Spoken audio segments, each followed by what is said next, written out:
गांव के बाहर बसे एक पुराने घर में एक परिवार रहता था। इस परिवार की 15 साल की बेटी सुषमा एक दिन अचानक गायब हो गई। परिवार ने हर जगह तलाश की, लेकिन उसका कोई पता नहीं चला। समय बीतता गया और सभी ने मान लिया कि सुषमा अब इस दुनिया में नहीं है। 20 साल बाद एक शांत रात को उसी घर के दरवाजे पर दस्तक हुई। जब परिवार के लोग दरवाजा खोलने पहुंचे तो उनकी आंखें फटी की फटी रह गईं। सुषमा दरवाजे पर खड़ी थी, वैसी ही जैसे वह 20 साल पहले थी। वही जवान चेहरा, वही कपड़े। उसकी उम्र जैसे थमी हुई लग रही थी। सुषमा ने धीरे से कहा, मां, मैं वापस आ गई हूं। उसकी आवाज में ठंडक थी और उसके चेहरे पर एक अजीब सा भाव था।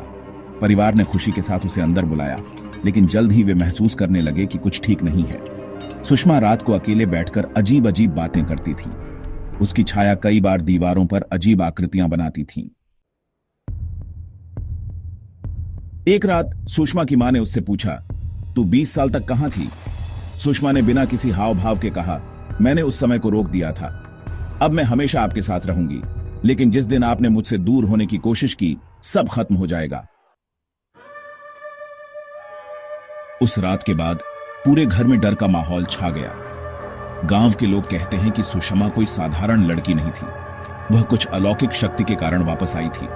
आज भी उस घर से रात में अजीब चीखें सुनाई देती हैं, मानो कोई रूह सब कुछ अपने कब्जे